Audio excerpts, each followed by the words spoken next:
Hello, everybody. It's great to have lots of students here who are interested in doing their Gold Duke of Edinburgh Award by canoe with Joy of Adventure. So brilliant to have you all around. And I'm really pleased that you have joined us this afternoon. I know we've got quite a lot of students from Long Road, and the information that we'll be giving to the Long Road students, your sign-up process is slightly different from some of the others who've already signed up. So I know there's people here who have signed up, people who haven't signed up, and people from various different schools, which is always great because you end up making lots of great friends as a result of doing your Duke of Edinburgh's Award. So my plan this afternoon is just to kind of go through this kind of agenda. We're working with actually over 14 different schools.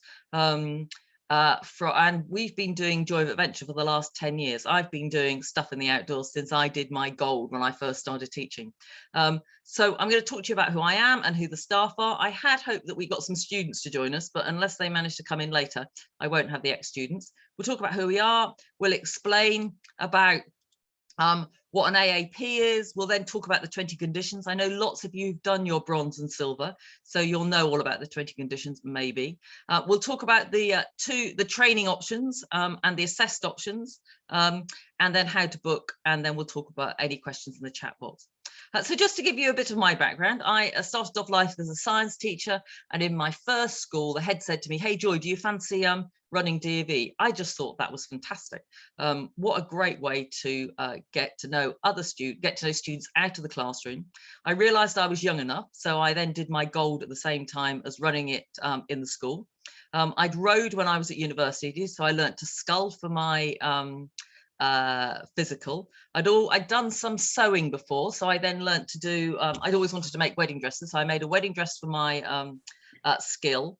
And then for my volunteering, I did the thing in the school. So it was great. I really enjoyed it. And actually that then opened a doorway for me, which has meant for the last 40 odd years, I have worked with young people in the outdoors and in education. So I worked as a youth worker, I've worked in schools, and then it was 10 years ago when DofE changed, and I'll talk to you more about that in a minute. But I'm a qualified sea, you can see me here, sea kayaking, a sea kayak and a canoe and an open boat coach with British Canoeing. I'm also a mountain leader. And Rod, who I'm going to introduce you in a minute, we both are outdoor first aid providers, and that means that we run the outdoor first aid course for other people. So lots of Duke of Edinburgh Award leaders have to have their 2-day 16-hour outdoor first aid, so we have that, and we have that as well. And we're also accredited practitioners of the Outdoor Institute of Outdoor Learning, so we've got lots of tickets because we love doing what we're doing. This is Rod. This was last year when we were on the D. He's got a dog there called Rolo. I've got 2 dogs. I've got Nala, who is a black lab, and she'll be with us on expedition. I've also got Poppy, and you'll see Poppy in lots of pictures. She's been with me for a long time, but she is now 15 and a half. So it's astounding she's keeping going, but she doesn't come on as many expeditions anymore. Rod's based up in North Wales. He was deputy director of an outdoor centre. The outdoor centre closed, and now he does freelance work. So he's a level 5 coach. He's also a mountain guide, highly experienced, and runs lots of expeditions for lots of people, not just with me. So that's Rod. These were going to be the students. That was Christian. He was there. He did the Cam Rivers assessed last year. And we had Zach, who's there at the back. This was mainly a Hills Road group who canoed down the River Spey, and they had just an amazing time. And I was going to introduce you to Zach, but he's not here, so I can't. So the company that I run is called Joy of Adventure. We, about 10 years ago, DofE realised that there weren't enough teachers in school to be able to provide the expedition, or enough qualified teachers in school to be able to provide the expeditions for DofE. And that's when DofE changed, really from being much more volunteer led to actually people now, there being companies which are providing expeditions. And in order to make sure that they were all accredited, DofE set up what was called the Approved Activity Provider kite mark. So that means that they come and check us. We pay money to them, of course, and they, if we want to, they'll advertise our courses. But it means that all our courses are, all our expeditions we're under DofE, and we are approved activity providers for them. We're also lots of other things. So we've got our ALA license, that's a health and safety license. We're accredited members of the Institute of Outdoor Learning. We're ITC providers. And then the new British Canoeing logo is more like this, and because we're coaches, we can also provide the Start and Discover Award. So all of you, if you do an expedition with us, will get the Start Award, and then if you want to, you can get the Discover Award. The Start Award is free. The Discover Award, well, last year it was £6. They may put it up, but you never know. But you can also get that, which means that if you're going to hire boats when you go on and do stuff elsewhere, if you've got this certificate, then whoever you're hiring it from will be very impressed that you have done 6 days of paddling and you know the difference between going forward and backwards, and you can rescue. So that's something that you'll get as a result of doing the expedition with us. So Gold DofE, you have to be over 16 in order to start. You don't have to have done bronze or silver. And the amazing thing is you don't have to finish the award until you're 25. The bit that is easiest to do while you're still in school is definitely the expedition, because you have to do that with a group of other people. You have to do that under an approved provider. But after that, the choice is yours. Okay, so for gold, because I know for some people this is all very new, there are 5 sections, and I'm just going to whip through those sections so that you know what they are. We don't provide them. We only provide the expedition section, but at least you know what you're taking on. Okay, so next section here is the volunteering section, but of course it's the volunteering section, just making a difference in your community. As a result of COVID, there's actually loads of things you can do online. I really encourage students, you're all in the 6th form, you're all just about to maybe apply to university. So do something that might be linked to what you're interested in going on as a career. A friend of mine's daughter thought she wanted to do medicine, so volunteered at Addenbrooke, a hospital in Cambridge, hated every moment of it, and so therefore chose not to do medicine for her degree, and is now actually a radio producer, and I hear her name on quite a few radio programs, which is very exciting. But you can volunteer at sports clubs in school, drama clubs, brownies, scouts, all those sorts of things you can do for your volunteering. Physical, aiming to get fitter. It's not about being in the football team or the netball team, but it can be. So if you're into the football team, the netball team, the rugby team, whatever it is, that's great. But you can also do yoga or running or walking from home and just log it, because there's so many different apps you can now log it on. Skill, practical, social interest or personal skills. Now, this is the one that most of you are probably doing something already. So if you're doing coaching of any sort, if you're doing coaching of football or something like that, that counts. If you're doing your first aid, that counts.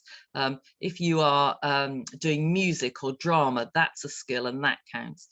Some people think, oh no, what I really want to do is I want to be a really good cook by the time I go off to university. And so they cook one evening meal for their family, take a photo of it, and get somebody in school or college to be your assessor.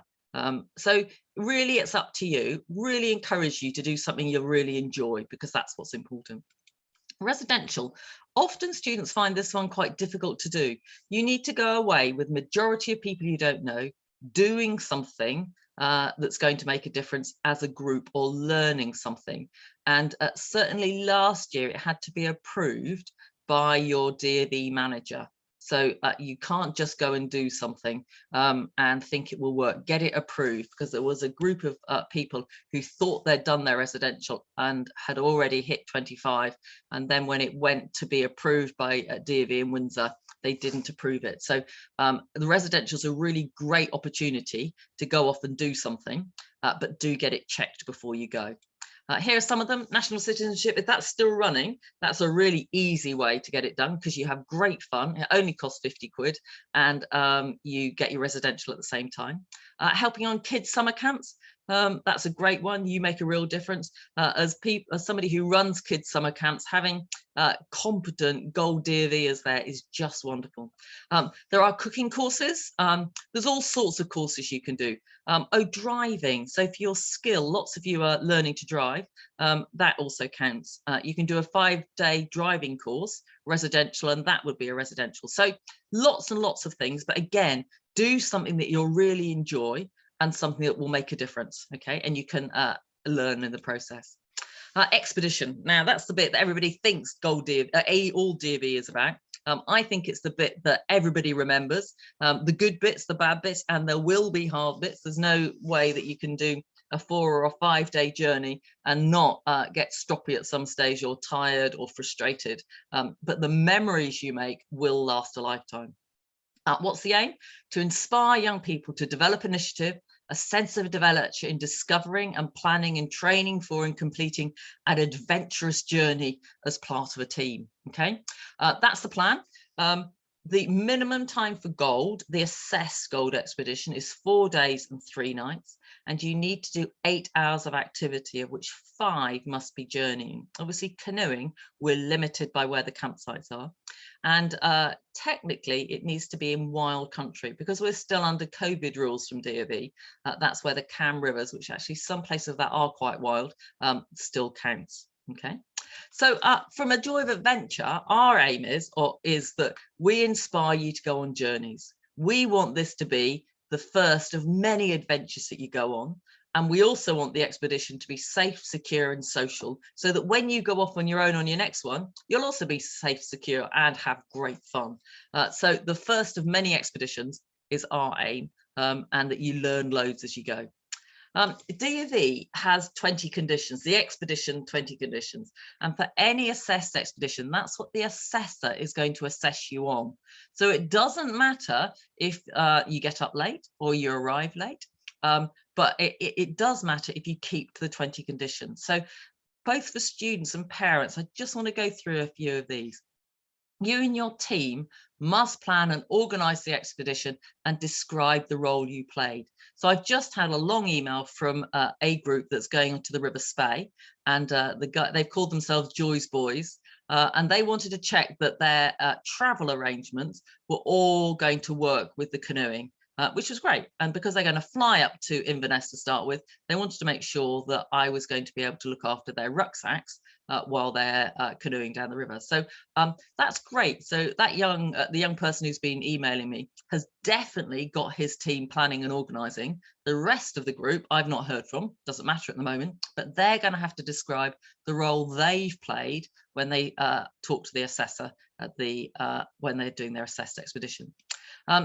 Gold expedition minimum 4 days, and we've said that, but down at the bottom for the gold practice, the minimum is 2 days and 2 nights, and that's what we're offering to you folks. Apart from those of you, I think there's one person here who's joining us on the Spey. We have still got one more place left there. You get an extra day's practice because we give you moving water practice on the first day at the Spey. Just again, number 13, all expeditions are unaccompanied, self-sufficient and properly equipped. So really from a parent's point of view, it's unaccompanied. We paddle with you on the first day until we feel you're competent and you know what you're doing and we're training you. And then after that, we meet you.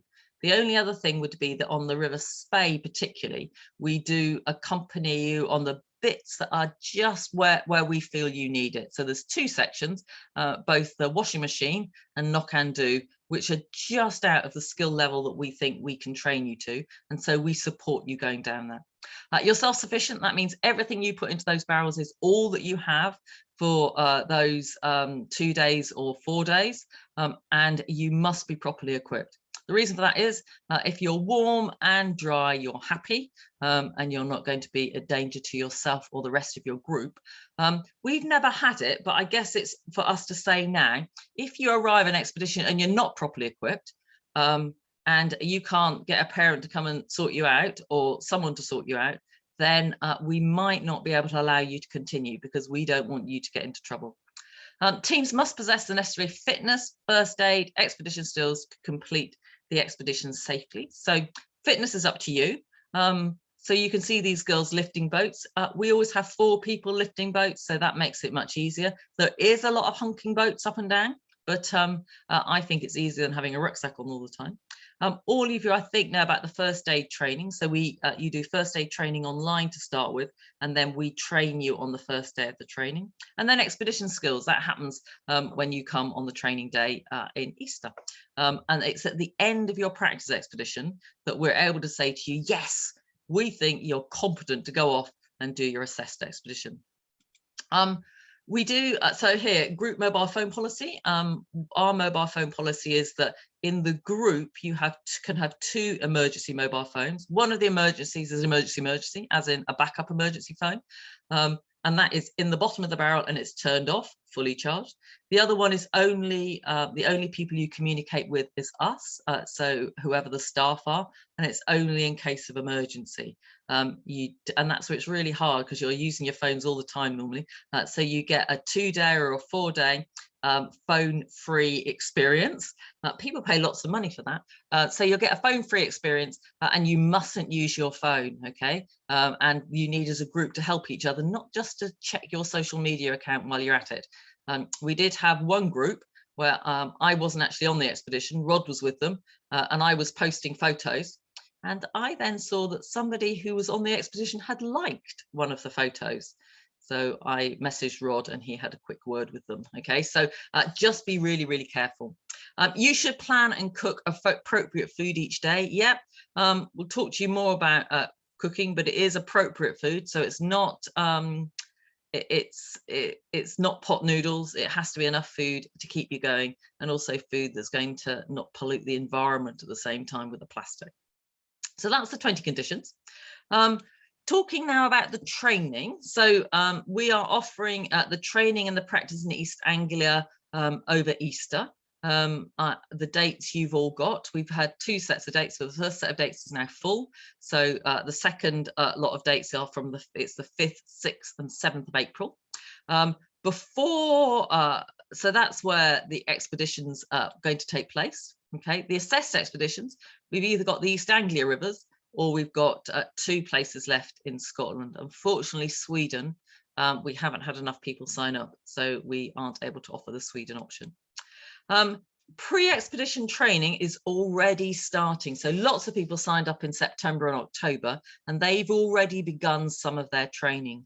So you folks are going to need to get a move on just to get your first aid sorted and your route cards done. They're the 2 things that are key at the moment. And also to make sure you've got the kit that you need, because certainly at Easter, it could be very cold and the nights are long and dark, okay? What we've done is over lockdown, Rod and I did a whole load of YouTube videos. So on the Joy of Adventure YouTube, you will find all about food. We've done a whole load of different sorts of food, basically the food you can bring whatever you like, but we give you some principles and we want you to eat healthily. We want you to eat food you're going to enjoy. Cooking on DofE canoeing expeditions is the best, and all of you can have fires, so it's great to cook over the fire, or at least to have marshmallows to cook over the fire. On YouTube, you'll also see about the kit. Rod goes through all the kit that you need and also how to pack your boats. Okay, so our YouTube channel will be your friend along with Dropbox. So once you've signed up and we've got the payment from you, we will then send you a link to the gold Dropbox, and on there is all the information that you need about expeditions, about where the locations, about the kit list, and also copies of these Zooms are on there as well. First aid, really good. British Canoeing have given us permission to use their online training. So by the end of February half term, we're wanting everyone to have completed their online British Canoeing training. At the end of it, you can print a certificate and then you can add that to your eDofE as evidence. We also want you to send us a copy of that, or one person in your group to send the certificates for all of you, just so that we make sure that you've done it. Then actually when we meet you, we will then give you specific first aid training for canoeing, for things that might really go wrong. Lots of first aid, and we are first aid trainers, is spent teaching people how to do CPR. So for when people stop breathing, highly unlikely that's going to happen on expedition. So we give you we do teach it to you, but we also give you skills of what to do about ticks, what to do if someone has asthma, what to do if someone has an anaphylactic shock, and we train you in all those things that might actually really happen. So pre-expedition kit and equipment training. So again, they're on YouTube. You will arrive at the start of your expedition looking like this, really. So you can see these big IKEA bags. So you bring everything in your IKEA bags, but inside those, you then put them into these little dry bags. So particularly your sleeping bag and spare clothes, they need to go into a dry bag to then go into the water, the blue barrels that we give you. It just helps you to keep things organized. Sports Direct sell them. They're not very expensive at all, but it will really help you to keep your act together and keep organized and dry and warm. As Rod says, any idiot can be cold and wet. The only other thing you probably not got are these ponchos. So this was a group who did the River Severn. They only cost £5 from Decathlon, but they are really, really convenient, because if it's chucking it down with rain, you just put it right over you and your buoyancy aid, and then you're able to, you've got your own personal little tent. They aren't particularly fashionable, although I think a fashion is something that you can make yourself, so you can turn them into a fashion statement, no doubt. But we really do recommend, certainly those of you on the Cam rivers, these ponchos are fantastic. For £5, they are worth every penny. We also do have some Joy of Adventure t-shirts and hoodies. Last year, people just wanted hoodies. So I will send an email out to all of you, because if you'd like a hoodie, we're really happy to order them for you, but we only order in those that people ask for, and you pay for them in advance. I think that's something like £25, but we give them, yeah, we'll order them for you and you can have them for the expedition. Food, okay, food on expedition, as I've said before, is really important, and your planning is important. We're hoping that COVID won't mean that you've got to cook individually on individual stoves. We will keep you informed on what the rules and regulations are. During COVID, people had to cook individually. You had to sleep in tents on your own. I think that's all changing, but we've just got to, people keep asking me, and we've just got to go with whatever the government says. So if the government says you have to isolate, you have to be on your own at night, then we'll have to have you on your own. Hopefully that won't be the case. It's certainly much warmer if you can be in a tent with somebody else. And it's also much more friendly if you're all cooking food for each other.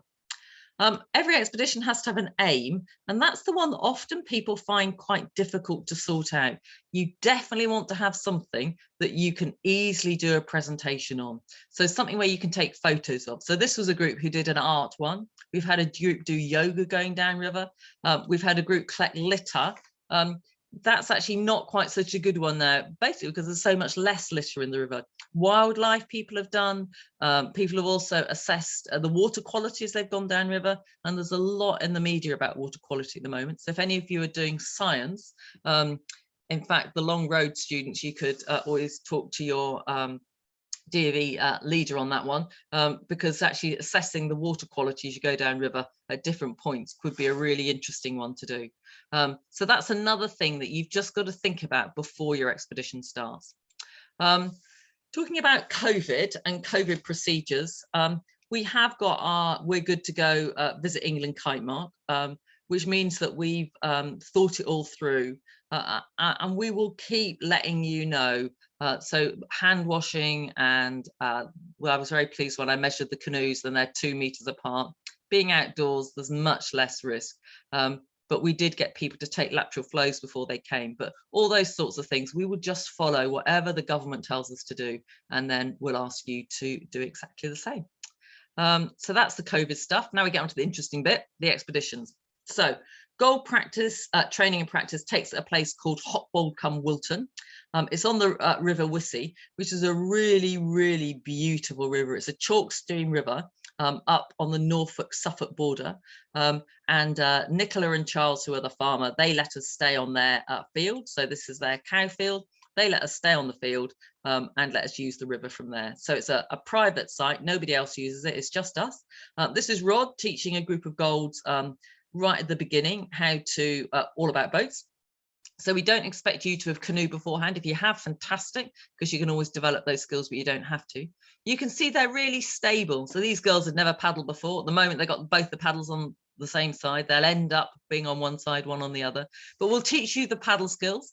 We'll also teach you how to go forwards, how to go backwards, what to do if somebody capsizes. They're really stable. You only capsize really if you are determined to make them capsize. Standing up and bouncing up and down definitely makes them capsize, but that's your choice. And maybe in the summer when it's beautifully warm, you'll want to cool off.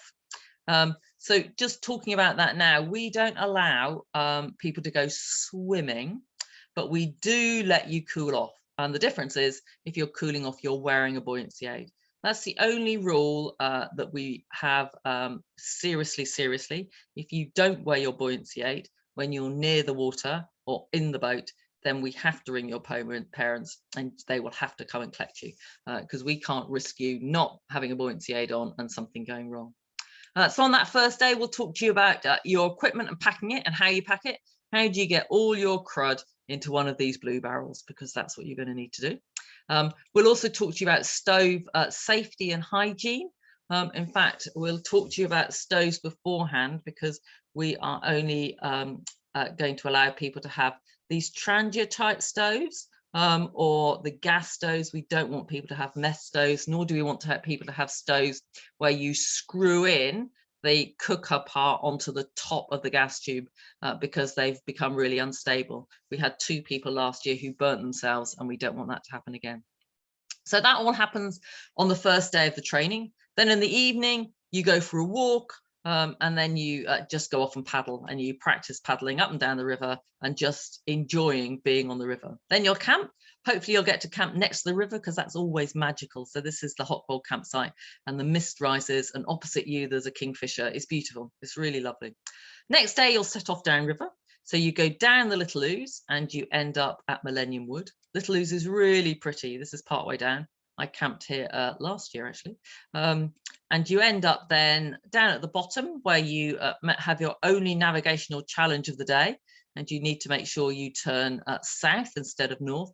And you end up then at the Millennium Wood campsite. This is a great campsite. This is these girls on it here. Nice big flat bit of grass. There are a couple of wooden shelters, and there is also an eco loo. So you've actually got a proper toilet to go into on that night.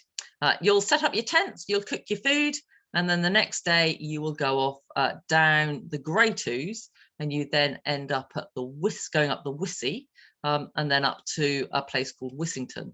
What's great about this day is that the prevailing wind is behind you, so you can end up actually sailing down that bit, which is great fun. Obviously, if the wind is against you, it's a bit more of a challenge, and that's where you have to really dig deep, and you have to think every stroke I put in is getting me closer. And yes, it's hard work, but eventually I will get to the end, and I will have my parents will meet me, and I will have a bath, and it will all be all right, because that's the hard bit. So canoeing, I think, is probably easier than walking because you aren't carrying it all on your back all the time. But if the wind is against you, it's really hard work. So you get to the end. This was a group that just arrived at the end. I think they were from IBC in Cambridge. Once you've completed it, we will then tell you once you've completed it, you've unpacked, you've loaded up the trailer, we will then be able to say to you if we think you've got all the skills that's necessary to complete a remotely supervised expedition. And you'll be on the way for your assessed expedition. So the assessed expedition, most of you I know are wanting to do the Cam Rivers. So you're going to start off with Huntingdon, and you'll come through on the first day. I think it's about 8 different locks, which is great. So we'll teach you how to go through the locks. And if you've got people in your group who are over 18, you'll be able to go through the locks on your own. If you haven't, then we will meet you at the locks and just teach you how to go through and supervise you going through the locks. But you can see here the barrels in the bottom of the boats. You can see what they're wearing. It was obviously a summer day. You can see they've all got buoyancy aids on, and most of them got hats on. Hats are really, really important when it comes to canoeing because of the sunburn that you get. First night you'll camp at Hermitage campsite, Flatbridge Farm. It's a great campsite. It really is in the middle of nowhere. Like all the campsites, it's next to the river. And all these ones, or certainly two of these, we put up our own toilets. So these are our own beautiful toilet tents, which are all nicely clean and all smell lovely. Okay, so just to let you know that that's what you'll be using for the toilet to start with on those campsites. Then for the next couple of days, you'll be paddling off downriver and you'll explore the different rivers, you'll camp at the campsites, you'll cook your food, you will make friends and have memories and experiences that you will remember for a lifetime. We'll meet you at various places, so checkpoints going downriver, we'll agree with you where we'll meet you, or we'll just turn up. Both Rod is a keen runner and I'm a keen swimmer, and so we find places where we can both run and swim.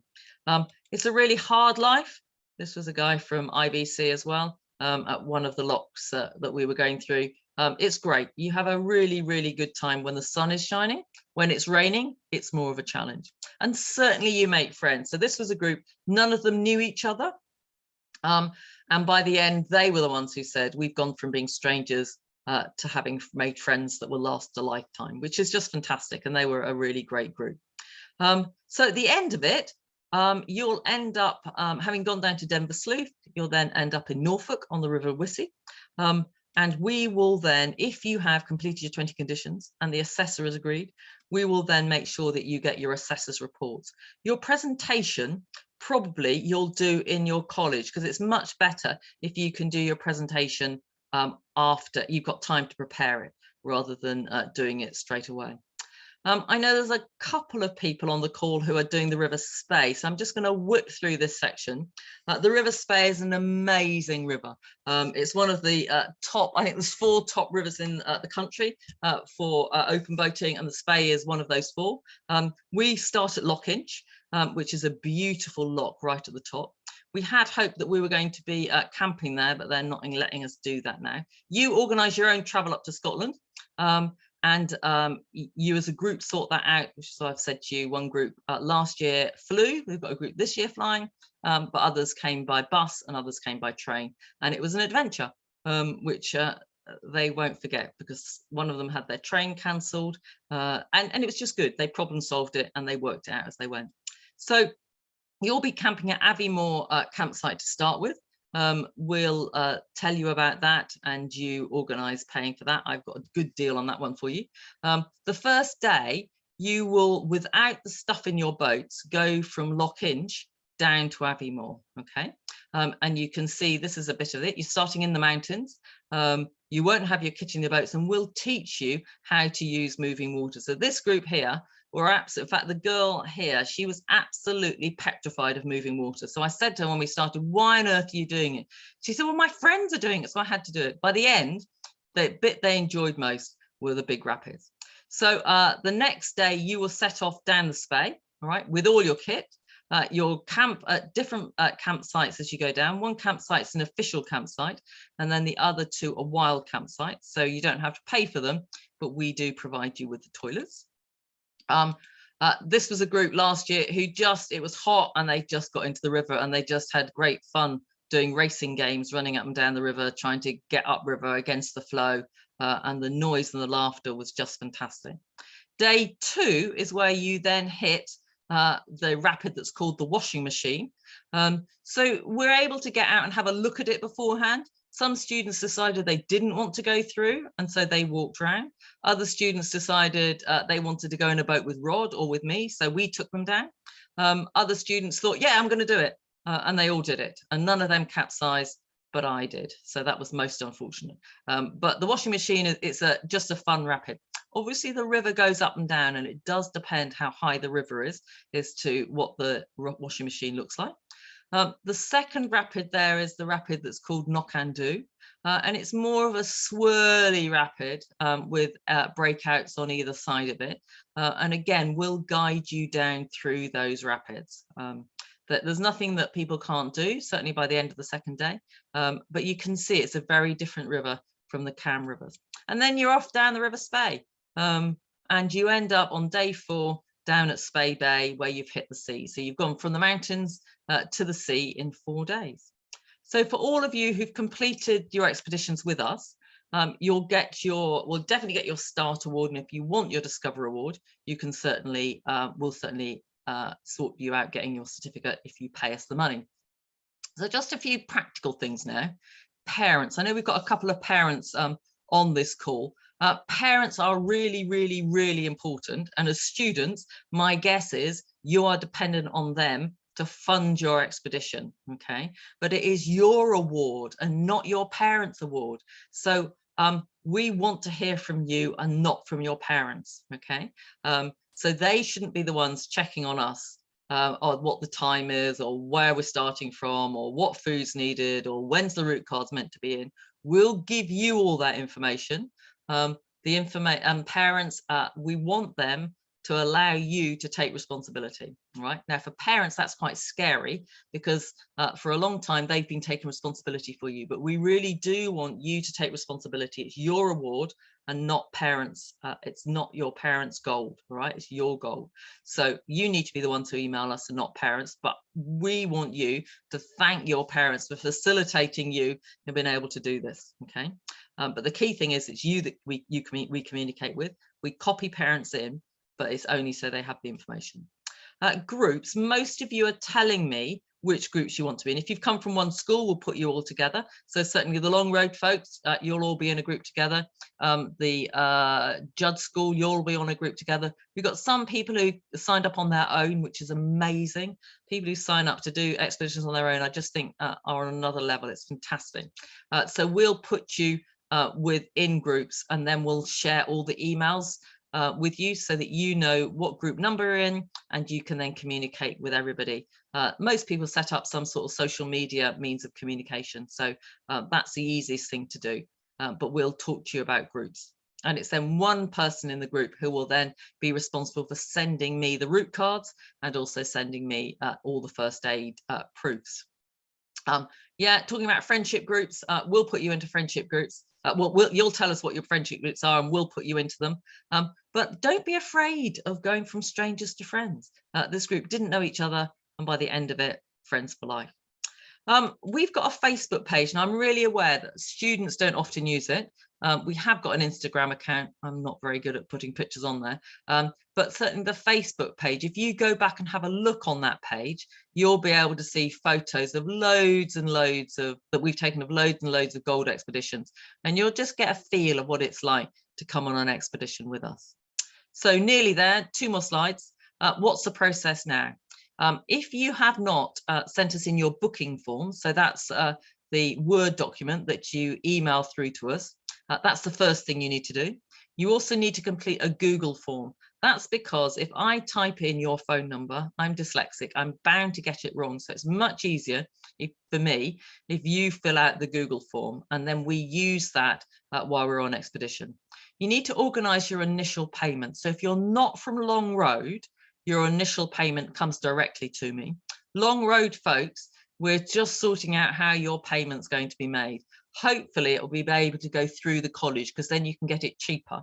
If it's not, then you'll have to pay me directly, and then the price is slightly more. Well, it's the same as everybody else's. Once you've done that, we will then send you a Dropbox link, and in the Dropbox you'll find all the information that we've been talking to you about, route planning, kit list, information about where the start and end points are, all those sorts of things. We'll also send you an email with those that you're in a group with, so that you can then start communicating. Just one thing just to say, you also need to make sure you've got an eDofE account. You can't just, if you've done silver, you need to sign up to get gold. It's about £30 for a gold account. Sometimes schools charge a bit more because they need to pay someone to verify the accounts, but as a basic fee, it's at £30. Once you've done that, you've then got the YouTube training to do. So there's the training meeting that we had a few weeks ago that talked to you about doing your route cards and your first aid and your kit, getting that sorted. And then we will then have a pre-expedition Zoom meeting in March. And I'll make sure you all know that. So it'll be about 2 weeks before your expedition. We will have a training Zoom meeting where we'll just confirm all the details. You'll make sure that you know all the kit that you need, and you can ask any questions. So that's the kind of background. Hopefully that's answered lots of your questions. But I'm just going to check in the chat box now to see. It's at the moment there's no questions in the chat box. Anyone got any questions? Do put them in the chat box, or if you want to take your mic off, you can ask those questions. I think while we're waiting for that to happen, I'm going to stop the recording. So if you've been listening to this later and have got questions, please do email them to us, dearv@joyofadventure.co.uk. And if you want to join us on expedition, you'll be very welcome. So, hi Joy, this is Paul. Hello, Paul. Yeah, I'm not sure if any of his spay group are on as well, but it seems they're from Solihull, so they're getting a flight from Birmingham up. So they're going to Inverness, but then coming back from Aberdeen. So I'd leave it until later, but we want to make sure, if we can, to get on the same flights as them. So I was probably going to try and book that as soon as possible. So they were talking about getting a minibus. Are they like meeting you somewhere once they've got the minibus, or are you seeing them at the airport? How does that work? I think they were getting a taxi minibus. All right, from the airport to wherever you're, to Aviemore, or wherever that first location is. Yeah, that was then certainly how they did it. Back to Aberdeen. Yeah, certainly that was the cheapest way they did it last year.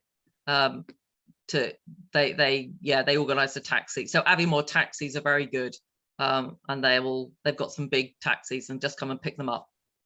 All right, excellent. Okay, and you'll have all the other kit. Yeah, we bring all that. So we have the boats and paddles and all of that sort of stuff. If people want to rent tents and stoves from us, you certainly can. We have to charge for them, but people just need to let us know, and we will then bring up tents and stoves. And we've also gas has been quite difficult to get hold of. We've got gas left over from last year, which we're happy to sell to people as well. So people need to bring their own gas. Okay, let's go through. Thank you. When we'll be told our group numbers. I think that's as soon as I confirm your groups in your group, I will then say what your group number is. Please, so a practice expedition. Okay, so I think that's Zoe. So most of you on this call, your practice expedition will be from the 5th to the 7th of April. The first dates, the 2nd to the 4th, are already full. So they but I'm happy for you to send me an email and I'll confirm that with you, but I think that's the case. If someone's not at the college, you can just do a presentation. So somebody here is saying that somebody's not in college anymore, so therefore who does he do the presentation to? You can do it to us online, just do a PowerPoint and we'll sit through it, or you can just have a family friend. DofE doesn't mind how it's done as long as it is done. Can we hire equipment? Yes, you can certainly hire equipment, but just let us know, because obviously there's a limit to the number of tents and stoves we've got. But yeah, really happy to bring it up for you. Yes, so we have got a few people who are doing both silver and gold at the same time. Yes, I'm trying to keep you in the same group for you'll be in the same group for your practice and for your assessed, but obviously your assessed silver, but not your assessed gold, because you'll be doing that with another group. So hopefully do send me an email if it's not clear on that one. Yeah, so people wanting to know what groups you're in. For those who've just joined up from Long Road, as soon, I think Adam said that you've got to have all your stuff in by the 1st of February. So as soon as we've got your stuff in, we will then allocate you to groups and tell you who you're in a group with, or you can tell me who you want to be in a group with, as seeing as you're all from Long Road and you may know each other. So I know some people have got friends, you're joining up with a friend and you say, I don't mind who else I'm with, but I want to be with Arthur or Adam or Anika or whoever it is. And you can also have people from different schools. I know somebody from Long Road wanted to come, but wanted to be with a friend from another school. Yep, that's fine. These are open award expeditions, which means that you can people from all sorts of schools can join in them. Okay. Any more questions?